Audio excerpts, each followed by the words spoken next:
Here we go, episode 85 of the Hardline Sports Talk. I'm Michael Merlo, and I'm with John Michael Masiri. JM, how are you after a very exciting divisional round of the NFL playoffs? I'm doing good. I had a nice weekend of gambling and picks and everything like that. But Michael, I should be more asking how you are because I know it's a tough loss. It's an embarrassing loss, but you had a good year. But I'll let you take the floor. Yeah, the Giants season was fun. It was interesting. It was unexpected, and you know, I picked them to win. To show my Giant fans that had been asking me all week, "Do you think we're going to win?" Which surprisingly there were a lot of people, and I got tired of answering the question. But I picked them out of solidarity almost. I expected to lose. You knew that. I just didn't want to lose like that. Like don't get blown out. And they did. They ran into a team that got healthy at the right time and looked unbelievable. And we're going to talk about those Philadelphia Eagles. But I'm very excited about what the future holds for the New York Giants. You know, you had a great year. You were right. I mean, I still can't even. I'm in disbelief, honestly, when I think that the Giants are in the playoffs, and I'm sure you Yeah. are too. So the fact that they even got there in the first place is fantastic. It's been a weird year in the NFL. It really has. It's been not familiar faces. There was a stat they were talking about like Brady, Rodgers, blah blah blah.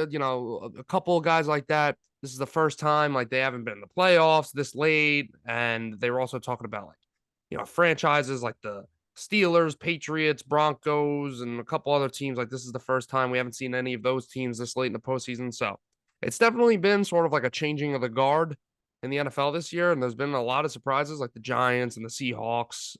So yeah, had a You know good year. what's Nothing to lower your head about. No, definitely not. And the head's up high. And I'm excited, like I said, about the future. I think the one thing that kind of eases all of that, what you said about, the unexpected and not being familiar with some of these teams. It's almost like the changing of the guard happened, and it was like, wow, like you have Mahomes and Burrow in the AFC Championship game. You had Allen, who was just eliminated, and you kind of feel like these are going to be the teams for a very long time. And even Trevor Lawrence made it to the second round of the playoffs now, and I wouldn't expect him to go away. I think he's going to be up there. Them and the Jaguars are going to be up there for a very long time in the AFC. So yeah, we saw Brady and Manning and Rodgers all go, and now the next group of elite quarterbacks are here and here to stay, and it's a lot of fun to watch, and it's exciting.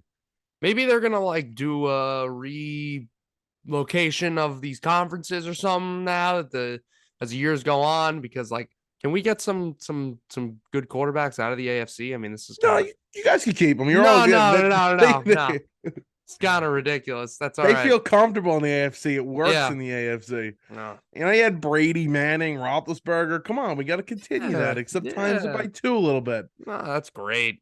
Yeah. Really. Love it. We are going to start with a couple of quarterbacks I just named, though. And, in chronological order here, we're going to talk about the divisional round. Later in the week, we'll post another podcast about the conference championship. I'm not really going to talk too much about that today, but I do want to talk about what happened over the weekend. And Patrick Mahomes going down is one of the biggest stories of the weekend. He has a high ankle sprain, left the game for a little bit, came back for the second half, and clearly he was in pain. Looked like he was playing on one leg, basically. And I think a one-legged Patrick Mahomes, I know we've heard this all weekend, is probably better than most quarterbacks in the league. But this is definitely something to watch going into the AFC Championship game. And I'll tell you what, the Vegas, the spread, they definitely are aware of this and made the line, around 2-1, and that's where it sits right now. They're definitely worried about the Pat Mahomes injury. Yeah. Yeah. I mean, yeah, it's basically a pick 'em. Yeah, I mean, it's a major concern. We'll talk about it later on in the week, what we think is going to happen in the game. Me personally, I think Mahomes healthy or not, I think the Bengals are going to win, but it's definitely a huge deal. He's going to play. He's definitely going to play. The injury, honestly, when I watched it live, looked a lot worse. I mean, I was surprised it was just a high ankle sprain because we saw Tony Pollard in a very very similar play yesterday. What he broke his leg, he broke his Yeah, bro, fibula, his whatever leg. it is. So, and he's out for months now. So Mahomes very lucky for just to be a high ankle sprain. He was moving around on it during the game. I'm sure a little adrenaline had something to do with that. I'm sure with the rest and not running around on it for a little bit, it might actually stiffen up, and we'll see what happens. But obviously he's going to do whatever he can do to go on the field, and I'm sure unless he's missing a leg that he would be playing that game anyways. Chiefs played a good game. It wasn't. I think we got a little spoiled from the divisional round last year because the games this year weren't quite as good. I mean, every single game last year in the divisional round was top the other one. Um, I applaud the Jaguars, honestly. They put up a pretty good effort. Lawrence didn't play horrible. He had that ball that Christian Kirk definitely should have caught, that deep pass. That was really bad. That was a dot, actually. And I think they proved that they're going to be a team that's going to be making a lot of noise for years to come, like you were just saying. In terms of the Chiefs, the identity of this team, it's obviously changed a little bit ever since they lost Tyreek Hill. The offense is still explosive, but it's just a little bit different. I think one of the biggest things we see is the running game is a little more used in this offense. They were giving the ball a lot to Pacheco. He had a couple really nice explosive runs. Jerick McKinnon, is another weapon out of that backfield they use as a pass catcher. So this team, with whoever they put out on the field, is obviously a force to be reckoned with, and they have, what is this, 5 AFC Championship appearances in a row now. Yeah. So they're fantastic. We know about the coaching staff. I just don't know where they're going to end up this year. I personally think that the road ends here, but we'll see what happens on Sunday. They're so much fun to watch. I mean, when they're on, I think they're the most fun watch in the entire sport. You're right about what they've been doing with Pacheco, and they should. I mean, he is an incredible athlete. He's incredibly fast, and any way they can get that guy the ball, they should. And the running game has been working. And by the way, they're going to need that. If they're going to win this game, if they're going to move on, they're going to need that running game to be as strong as it was against Jacksonville. One thing I have a question for. I have a question for the defensive coordinator of the Jacksonville Jaguars. Were we ever going to put a body on Travis Kelce? I mean, Jesus, what do you have? 14 catches, something like that on Saturday afternoon. You got to stop him. I think that he is just, we knew he was amazing. We knew he was unbelievable. One of the greatest tight ends we've ever seen. But his value, especially this season, when losing Tyreek Hill, and that's not to say their wide receiver has been bad. Their wide receivers have played well. I think Juju's had a nice season for them. MVS, I thought, was a nice pickup for them as well. So they haven't been lacking anything there. Just the importance of Travis Kelce all season long.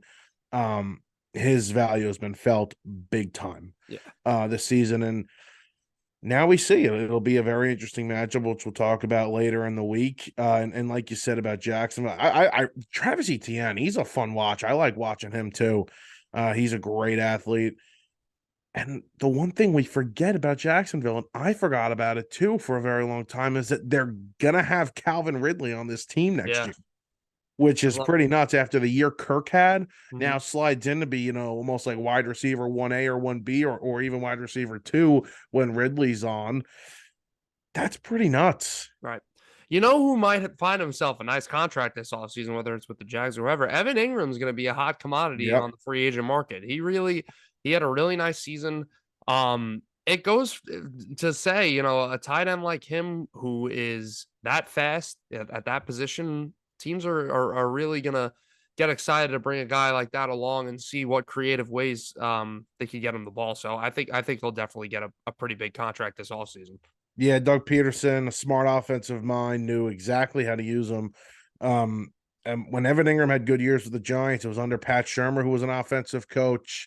It was the drops. I mean, that's what really killed this guy. And I didn't watch him enough this year to see if he had bad drop issues, but if he's athletic like this and you're using him in the right way, you can almost live with some of those drops if it's not at a high rate.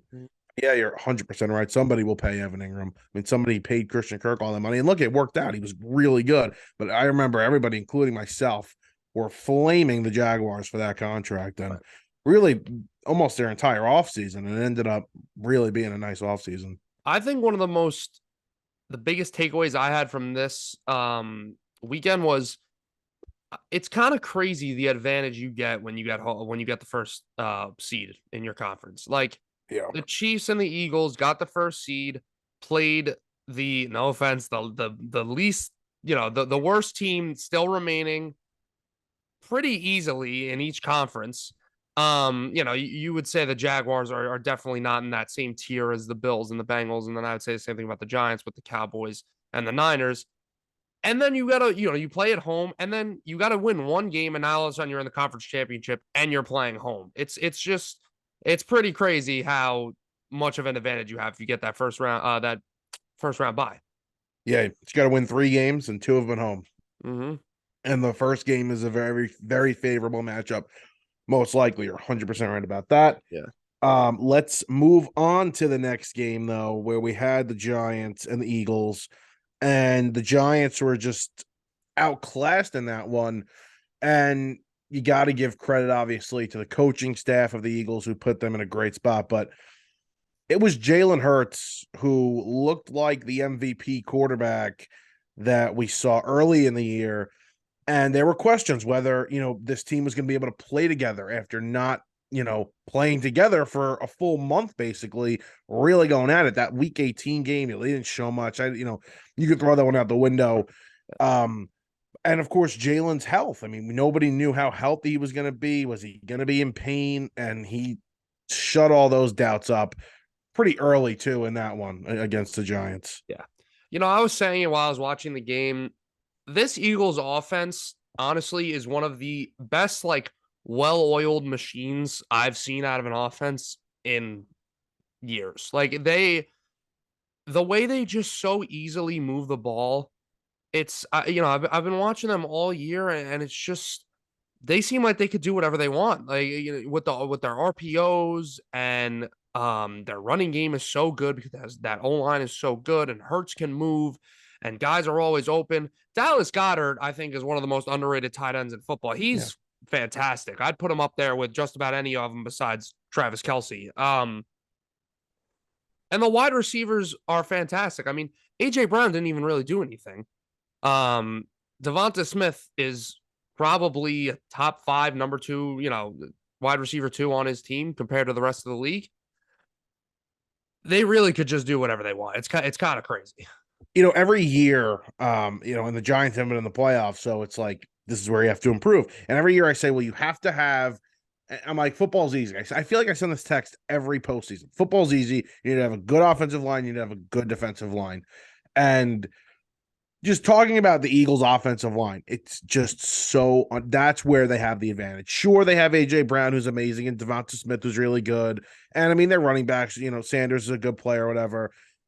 Their offensive line is so damn good, and it's the reason why this team has been able to take the steps they've taken from last season. I think Jason Kelce is arguably one of the 5 best players in the NFL. He's still at his age, unbelievable, and he's a center. It truly is unbelievable how underrated, how important offensive line play is, and how it's just not talked about. And then they were running the ball in obvious running situations and still getting 5 yards, 6 yards a clip.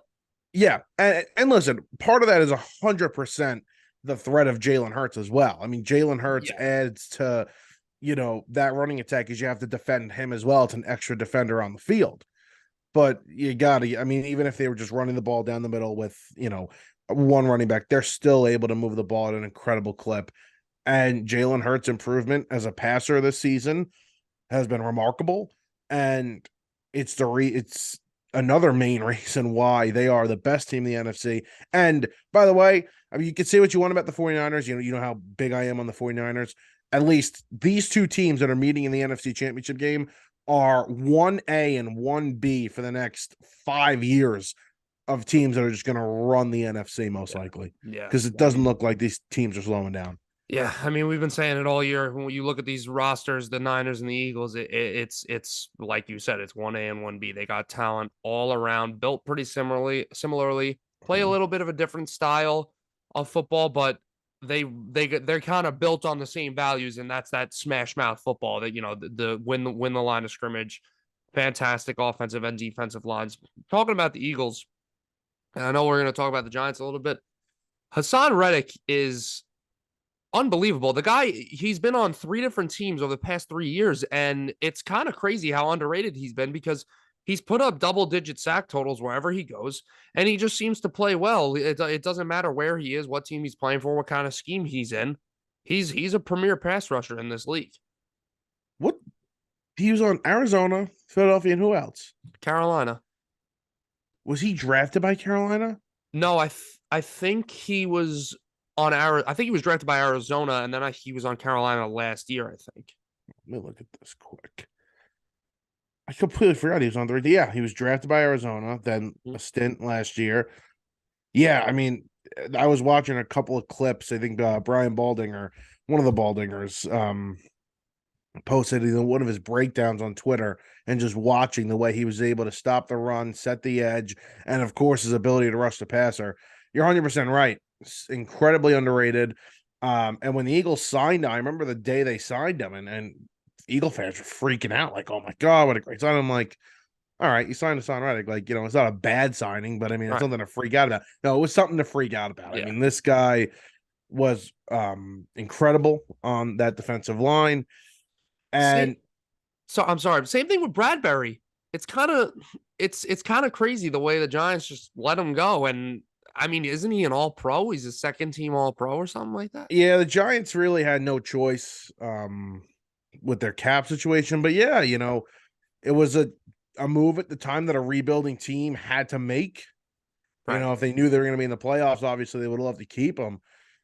But yeah, I mean, to go out and sign him, $10 million, they gave him $10 million, I think, to have him play on the other side of Darius Slay. That was big, 100%. Another guy that was just kind of kicked to the curb, Darius Slay. Yeah, I mean, 100%. The Lions thought he was kind of at the end of his road, and he's another premier corner in this league now.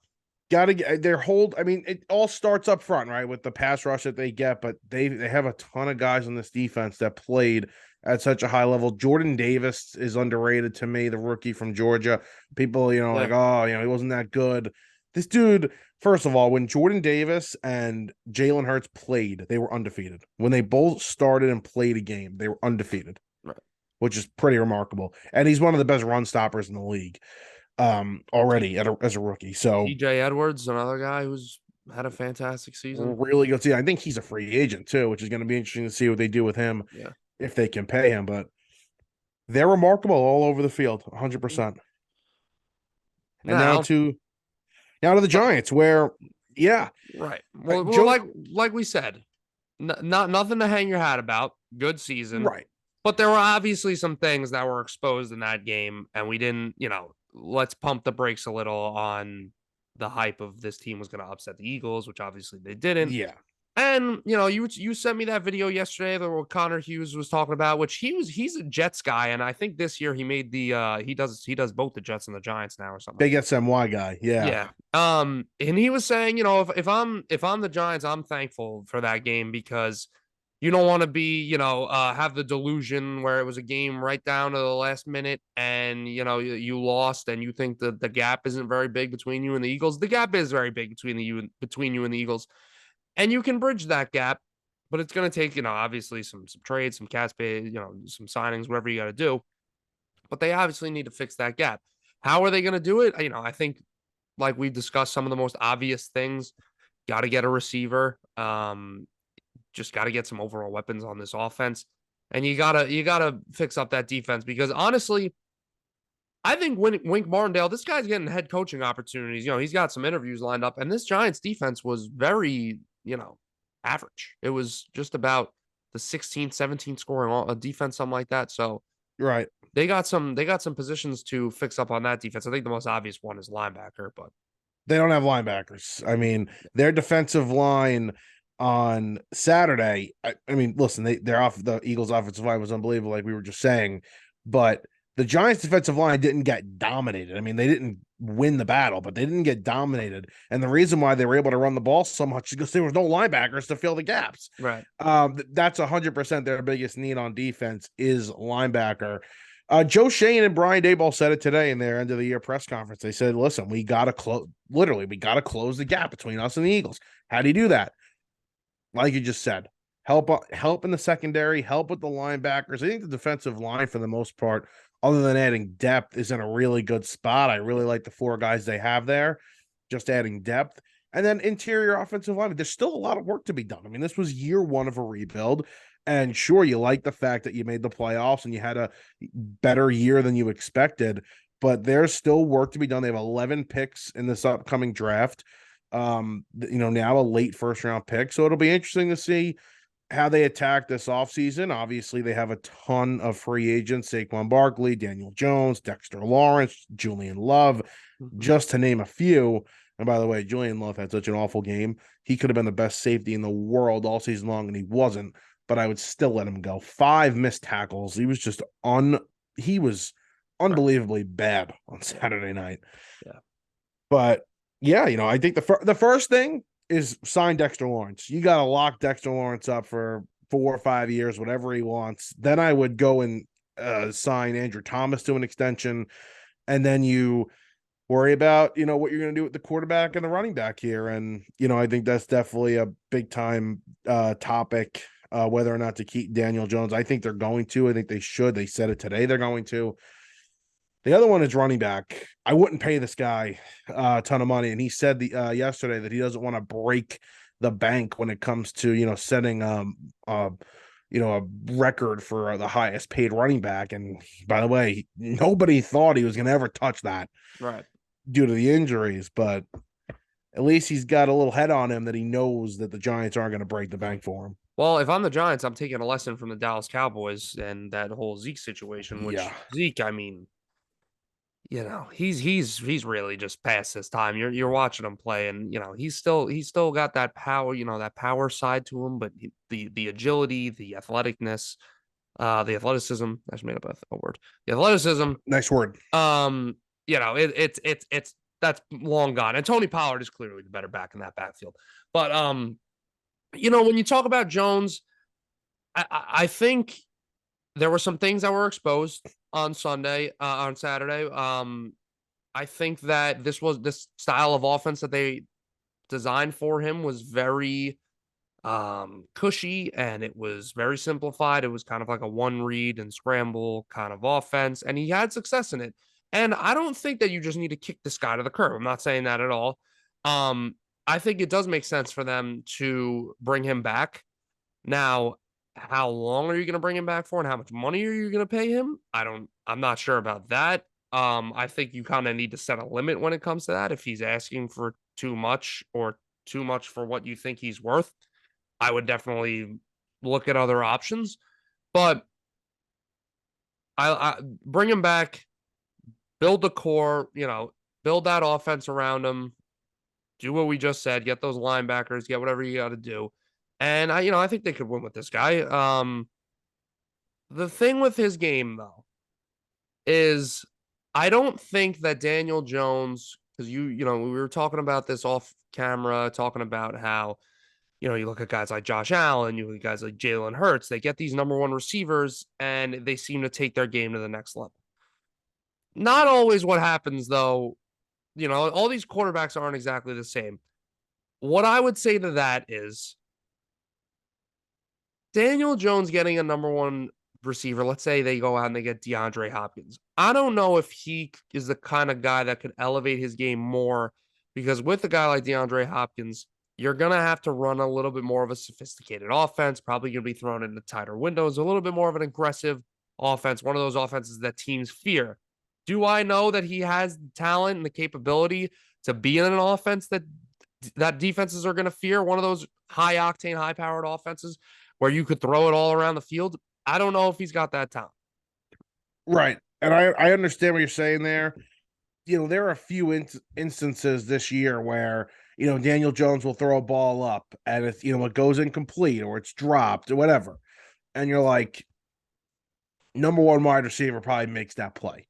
There are instances where the ball is just incomplete and, it may not look like it was a good throw, but a more talented receiver would have made that play, would have made it, completion. That's where I think Daniel Jones does not have that ability because the receivers on this team are just incapable of it. Isaiah Hodgins is a nice story and a fine player, but obviously he's not a number one wide receiver. And guys that Jones were relying on, especially going deep, Darius Slayton, the amount of drops Darius Slayton had on big time throws from Daniel Jones that were dropped. I mean, I'm thinking of like 3 or 4 in my head, and this is with a bad memory of late. I don't know why, but so I would have to go back and watch a lot of these games here. It is an interesting point where they would have to be more aggressive, and how much more aggressive can Daniel Jones be? Without turning the ball over. I think you're right. They probably played a safer offense where they just don't want him to turn the ball over.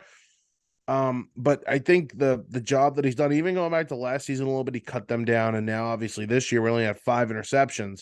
I think he's shown the ability, like, all right, I'm going to be smarter with the football. And when he throws the ball downfield and they give him opportunities, and it's not much because, again, of just a lack of players they have, he is accurate when he throws the ball down the field, and you'd like to see it more. So, and by the way, I know you were using DeAndre Hopkins as an example. That is not a player I wouldn't want him. Honestly, I don't know how you would feel about that. I actually would. I usually You would? I'm like, he's you don't want an aging receiver on a big contract. It's really not that big of a contract. I think he's making like $13 million a year, which is really not a lot when you think about it. I think it's less than your buddy Kenny Galladay. Oof, And watching him this year, I think he's still got it, but I don't. depends on what you're giving up. If the money's there, then fine. The Giants do have money to spend the next couple of years. If it Well, costs like a second and like fourth round pick, fine, like what it costs to get him to Arizona, but I don't think it'll be that. yeah, they got the NFC West got a couple of teams out there. Cough, cough, Rams and Cardinals, where I don't know where the hell those teams are going, but Yeah. some ugly Looks situation. looks like the 49ers going to be running that division for a very, very long time. Yeah. And the Seahawks are, very interesting. We'll see where they are next year. Let's move on to Sunday here, as we had a game that I thought was going to be the game of the week. Ended up not being the game of the week. The Bengals and the Bills. Can I say something about the Bills for a second? Yeah, go ahead. I think the Bills have been through, and I saw Bill Cowher talking about this. They've been through a lot. To start the year, there was that shooting in Buffalo at that supermarket. They dealt with crazy, crazy snowstorms, one where they had to move a game. And then obviously the DeMar Hamlin incident. They've gone through a lot this season. And listen, I don't want to make excuses for them because I think Allen really took a step back this year, and really the whole team did as well. But that definitely had an effect, I think, on the way the season ended up. Well, it's kind of strange the way that they just played their nowhere close to their best football at the end of the year. I mean, we were talking about it in the last episode before the wild card game, saying that they were going to go out and mop the floor with the Dolphins, and the Dolphins almost pulled an upset with their third string quarterback. And then obviously yesterday, I mean, I know we were torn on this. I had the Bengals winning, but I didn't think they were going by 17 points. I thought it was going to be a very good game. And yeah, who knows what it was. I'm just going to look at what we know, not, how they were affected by the adversity of whatever went on. Obviously, there were some unfortunate events, but I'll tell you one thing. This Bills team is not going to win anything until they figure out that run game. Their offense is it's too one-dimensional, I think. I think Josh Allen tries to play way too much hero ball. And yeah, that might work against the Dolphins, or it might work against a team that isn't a playoff team. And he'll make some really nice throws, and you'll say, oh my God, this guy's Superman. But once you get against those elite teams like the Chiefs and the Bengals and whoever else, that's what happens. And last year was a little different. It was the defense's fault. Allen came out, played out of his mind, had one of the best postseasons we've ever seen. and he just got the short end of the stick with the overtime rules and everything like that, and some crazy events that happened. But they can't run the ball like at all. And it's the only way they do run the ball usually is with Josh Allen. Yeah, and that's what I was gonna say. You can't just rely on Josh Allen to be your running game because you're gonna kill the guy. I mean, he's already, the most important player on your team. You gotta figure out a way to run the football without him. That was evident. The Bengals were able to run the ball on Sunday, and the Bills were not. And I gotta listen. I have not been the biggest Zach Taylor fan, and I don't know why I haven't. I haven't been the biggest Zach Taylor guy. The game plan that they had for this game, considering the offensive lineman being out, was really, really impressive. Get the ball out quick, get to the sticks, get first down, long, sustainable drives. It was important that they had the running game going, and if they didn't have the running game going, I don't know what would have happened, but they did. Yeah. And the offensive line was a non-issue in this game. It was like, oh my God, they're actually playing really well. And it's not surprising. Tony Romo kept saying this too on the broadcast that, it's not unheard of for a backup offensive lineman to come in and the team still be able to run the ball. Makes sense. We played football. We can't understand that too. But the pass blocking is going to be an issue. And it was not. I mean, they got the ball out quick again, but it was a non-issue in this game. And the fact that this was the game plan, I mean, we knew it was going to be get the ball out quick, but it was just the sustainable drives that they went on. Mm-hmm. It was really great. Yeah. And I'll tell you, I'm not going to pour everything on this Buffalo offense. Obviously, the defense needs to be held accountable. One thing I noticed yesterday, they couldn't tackle at all, the Bills. I mean, Joe Mixon, it looked like they were dumping the ball off to him a couple of times, and he was making two guys miss, falling forward 2-3 yards every time. He'd get the first down. If it was closer to the marker, he got the first down. I mean, everybody, the tight ends crossing over the middle, wide open. Yeah. Nobody near. Even the receivers sometimes. There's nobody near these wide receivers. Missed assignments too. Hayden Hurst, that little that they had like that hitch and wheel, whatever you want to call that play. The safety bit, he's wide open in the end zone.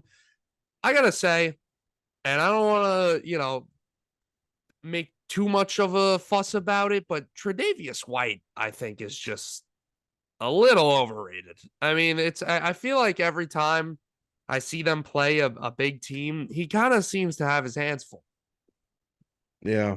I think didn't have a good game on Sunday. Nobody did on that defense. And their season's now over, and Cincinnati moves on. And again, we've talked about for the last couple of years, it's Allen, it's Mahomes. No, it's Burrow too. They're messing up these plans. I think the NFL had for these two to be these two big rivalries.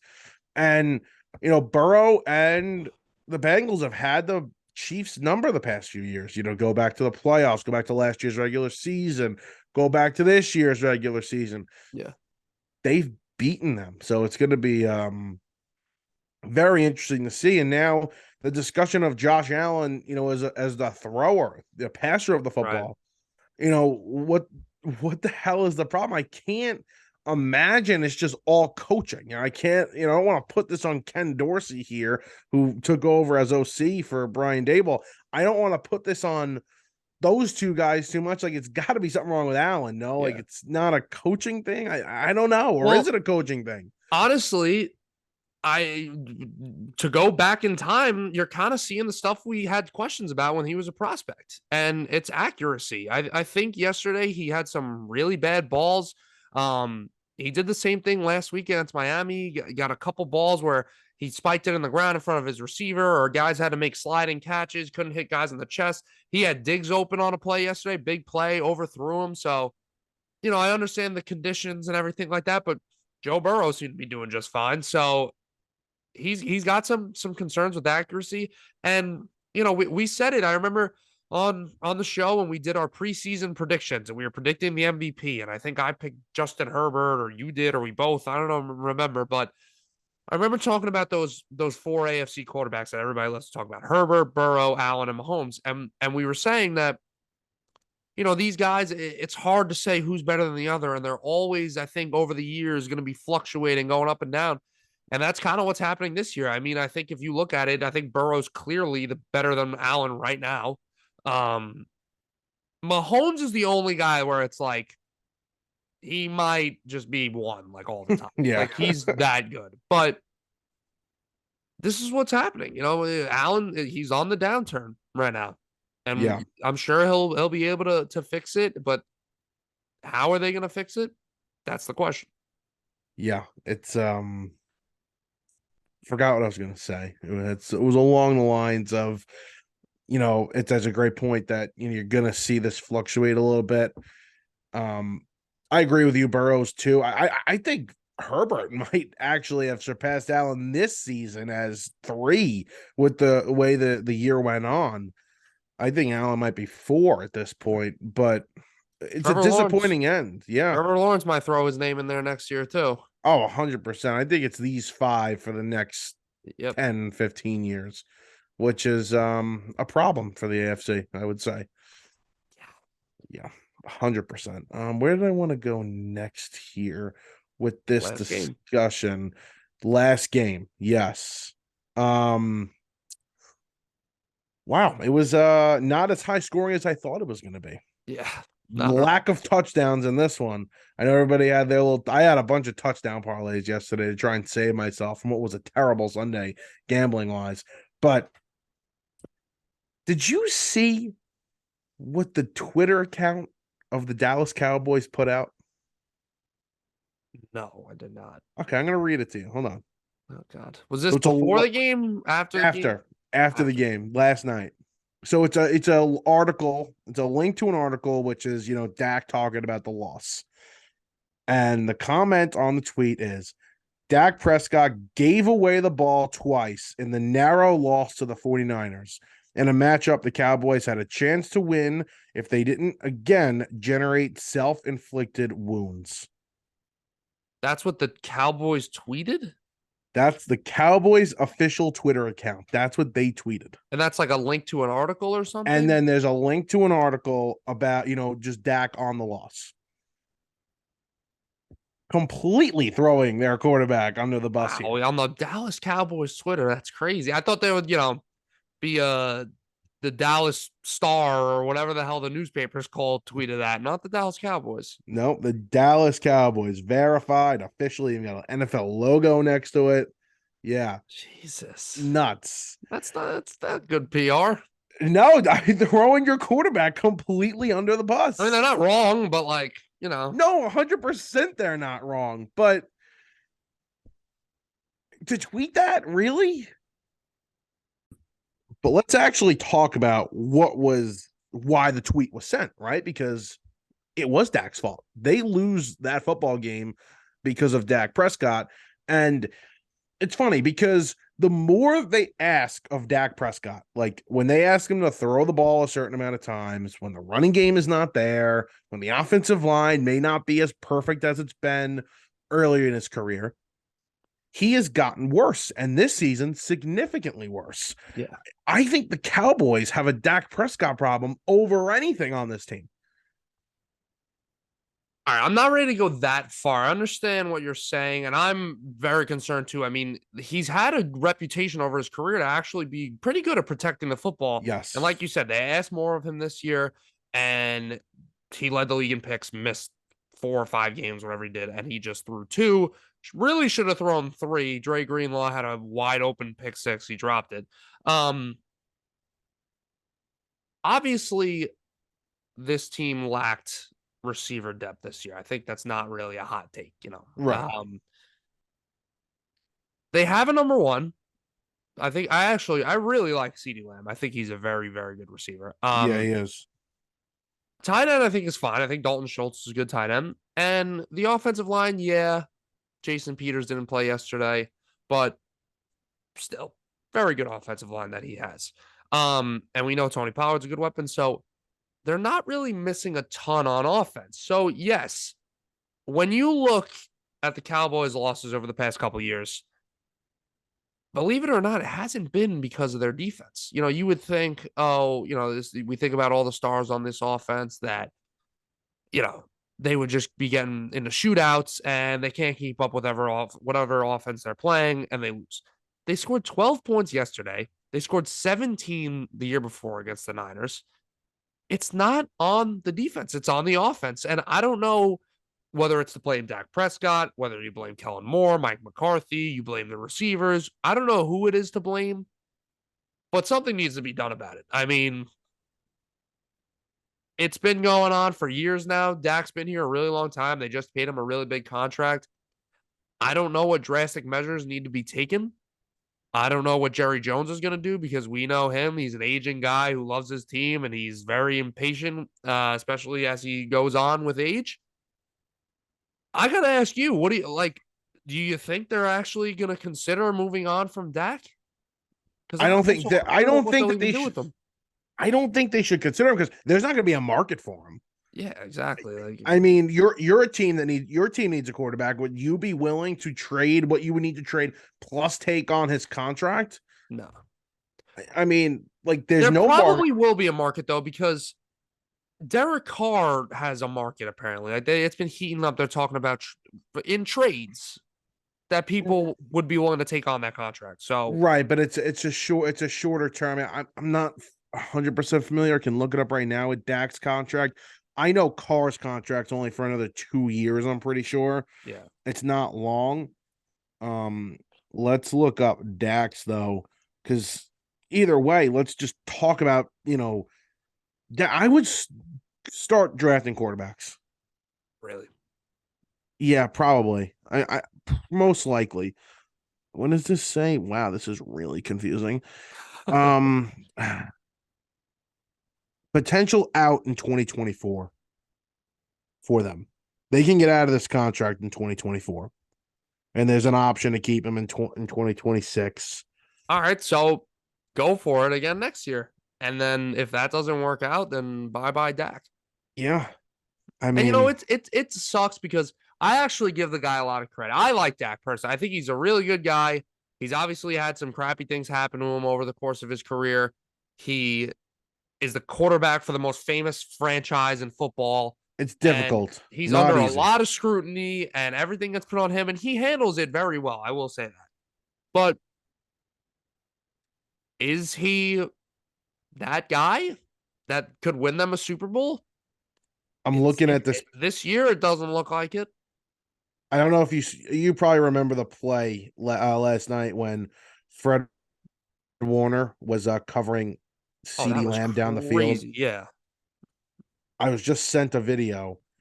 T.Y. Hilton is butt ass naked, and like for a touchdown. Yeah. If Dak instead of looking this way looks that way. Yeah. I think the worst pick, or actually it's the one that wasn't picked off, was that Dre Greenlaw one. Yeah. I mean, guy's running a quick spot route and he stares him down, and there comes Dre Greenlaw to put the game away. Didn't happen, but I mean, I had Cowboy crazy. Fans arguing too that the second interception that he threw, where it was like tipped. Same thing happened. He's staring that guy down, and there's two guys around the receiver. I thought Ward picked it off first. Yeah. And then I thought Lamb caught it. I don't know if you got tricked by the camera. I was like, what the hell's going on? And then I see Fred Warner running away with the ball. And I was like, oh, okay. But either way, he's staring that guy down. There's two guys right there. Right. Like you're asking to make a play. Right. You're not throwing it into a safe situation anyways. Of course, that's football. This isn't Madden. You don't just like either catch it or get swatted down. Like, there's going to be some weird things that happen. The ball gets tipped up in the air and that's what happens. And yeah, there were some picks over the course of the season where you said, oh, that wasn't Dak's fault. The guy dropped it, blah, blah, blah. But, it gets to a point where you're throwing all of these interceptions. Like, it's probably not just because it's bad luck. Like, you're not making the best decisions. You're not throwing the best balls. That's what it comes down to. No, when you miss 5 games and you still lead the league with 15 interceptions, like let's go back to his other years. His rookie year he only had 4 interceptions. Yeah. 2017 played all 16 games through 13 interceptions. Like, okay, maybe there's some balls that are not his fault there. Next year, 8. Year after, 11. Okay, he threw 30 touchdowns. Good year. Right. Like, These are all like, yeah, you could live with these totals. Yeah, They're 10 normal. after, in 2021.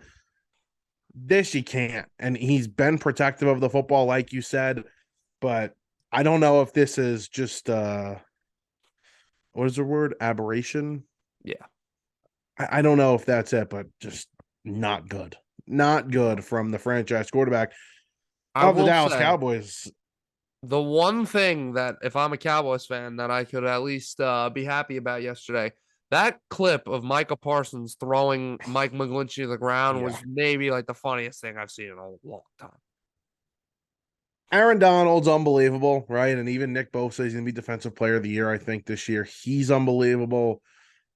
I think I'm getting to the point where Micah Parsons could be the best defensive player me and you have ever laid our two eyes on. This guy is that good. I don't know if that's a hot take or not. I mean, it's not a crazy hot. I mean, I don't think we've seen a guy come onto the scene this quickly in his career. I mean, last year he was what the contender for Defensive Player of the Year as a rookie. Yeah. So yeah, He's a game wrecker. You got to if have two hats on him at all times, and if you don't, he's going to wreck your day. it's gonna take a lot to pass a prime Aaron Donald or a prime JJ Watt, but Yeah. time will tell. But the potential is definitely there. And now on the other side, I mean, Brock Purdy, who's still undefeated, the 49ers are now on a 12-game winning streak, and they are going to be traveling to Philadelphia, which is not going to be an easy environment. Clearly the best team they have played since Purdy has taken over and since the winning streak has started, really. This is going to be an interesting matchup, but let's talk about Purdy because I wasn't all that impressed with him on Sunday. I thought he did enough. He didn't turn the ball over again, which is good, but he wasn't the reason why they won. Their run game really ended up coming out at the end, and we're able to get them 10 more points to really put the game away. But he's managing the offense very well. He's getting the star players the ball, and his teammates love him. What more can you ask from him? Yeah, the offense was lackluster. I mean, it was it took them a really long time to get going and finally get that touchdown. Um, I'm gonna save it for Friday. We'll go more into depth about it, but we were talking about how the Cowboys going into this game, like the Cowboys were gonna give Brock a problem, and he was gonna have to kind of keep up. And I know you picked the Cowboys to win. And I think your logic was he's gonna kind of get exposed, and he's not gonna be able to keep up with all the points that the Cowboys are putting up. Obviously, the Cowboys didn't score, so that wasn't a problem. I Right. think that happens this week. I think that once the Eagles go down and score a touchdown and maybe go up a touchdown or go up 10 points or 14 points, whatever it's going to be, I think there's going to be no turning back for them. I don't think that Brock Purdy's going to be able to keep up with them. Um, he does what he has to do. And we talk about the Shanahan system. The Jets run a very similar system. We talk about it a lot, how it's very QB friendly and it's a lot of you get the run game going, sets up the play action, everything like that. Purdy's in a really nice spot and he's putting up good numbers and he's doing a good job of protecting the football, like you said. There is going to come a time, and like I said, I think it's this week, where, okay, offense can't be all cushy and you just control what you want to do. You got to start getting a little more aggressive. Maybe you got to change the way you're going to run this offense, make some adjustments, air it out a little more. And I don't think that's going to be able to work for them. Bird team is really good. Yeah. And I think we're going to hear a lot this week about, Mahomes and Burrow. What a great matchup. You know what the real matchup is? The defensive line of the Eagles versus the 49ers offensive line, and then vice versa. That's the matchup to watch this weekend. That's a very good point. Yeah. I like Dallas to at least cover the spread a lot this week. I thought they were going to stay in the game and ultimately win. I thought they would, but I bet the fact they would cover the spread at 3.5. And they caught, like, I know they didn't cover the spread, but they really kind of did. You know what I mean? No, they played them very close. If you told me, the exact way the 49er offense played, they scored one touchdown and kicked a bunch of field goals, and I said, the Cowboys either won the game or at least covered. Lost by 3, and they didn't, thanks to Dak. But I don't know, because how much I've been on the 49ers all season long, and it's been because of the coaching and the line play. I think it's such an even matchup when it comes to the line play on both sides of the ball. There's a chance that this game is close just because of that and the coaching, because I think the 49ers have the coaching edge in this one. But you know what? When we really sit down and break it down later in the week, we will see.